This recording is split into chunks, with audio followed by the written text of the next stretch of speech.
Ni kwamba Waislamu kote nchini leo Jumatano wameadhimisha sikukuu ya Eid al-Adha kwa swala, kuchinja mifugo halal na kutoa wito kwa amani wa amani kunradhi, umoja na mshikamano kuelekea uchaguzi mkuu wa mwaka 2027. Mwandishi wetu wa Haiba Mwaluse Meshek anatuchorea taswira ya sherehe zilivyokuwa kwenye kaunti tofauti nchini.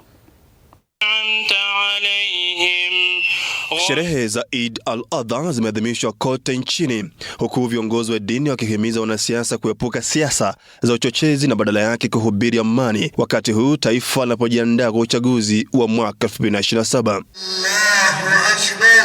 Katika kaunti ya Nakuru, viongozi wa Kiislamu wakiongozwa na Sheikh Adam Osman wamefanya dua maalum kwa mataifa yenye migogoro kama vile Palestina na Iran, huku wakionya wanasiasa dhidi ya matamshi ya uchochezi yanayoweza kugawa taifa hili kwa misingi ya kikabila. Viongozi wetu na wenye wanasiasa wachunge matamshi yao, wanasema nini, iwe matamshi yao ni ya kuunganisha Wakenya. Kumbuka, jirani yako atabaki kwa jirani yako, mwenzako atakuwa kwa mwenzako. Wanasiasa wasitudanganye.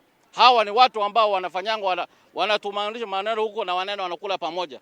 Wanaweka maneno mbaya na baadaye wanakunywa chai pamoja. Katika kaunti za Kakamega, Bungoma na Kitui, waumini wamesisitiza umuhimu wa kusaidia wasiojiweza na kuhubiri upendo, huku wakieleza wasiwasi kuhusu kupanda kwa gharama ya maisha na changamoto za kiuchumi zinazowakumba wananchi kwa sasa. Waislamu wanavyosherekea wakumbuke majirani na marafiki, naye watu waungwana katika kusaidiana wao kwa wao, kwa ajili ya kutekeleza maamrisho ya Mwenyezi Mungu na kuweza kuhurumiana sisi kwa sisi na kuweza kuwazingatia wale ambao kwamba hali zao ni ngumu.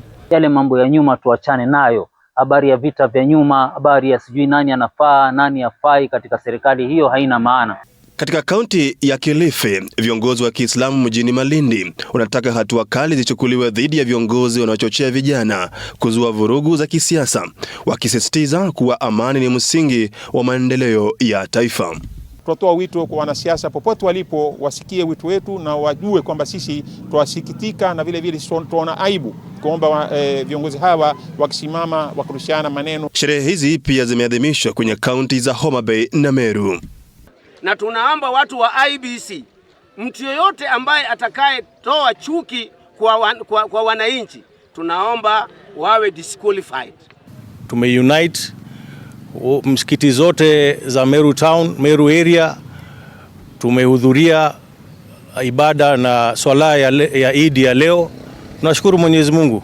Mjini Garissa, viongozi wa kidini wamepaza sauti zao kuhusu ongezeko la utovu wa usalama, matumizi ya dawa za kulevya na ulanguzi wa binadamu, hususan watoto. Aidha, viongozi hawa wametoa wito wa ushirikiano kati ya jamii na vyombo vya usalama kukabiliana na uhalifu huo. Hatimaye, hapa jijini Nairobi, waumini wa Kiislamu wamejumuika kwenye sehemu zao za ibada, ikiwemo misikitini na uwanjani, kuadhimisha sikukuu hii kwa swala maalum, wito wa amani na kujali wasiojiweza wakisheheni katika hotuba. Mwaluse Meshek, TV 47, Nairobi.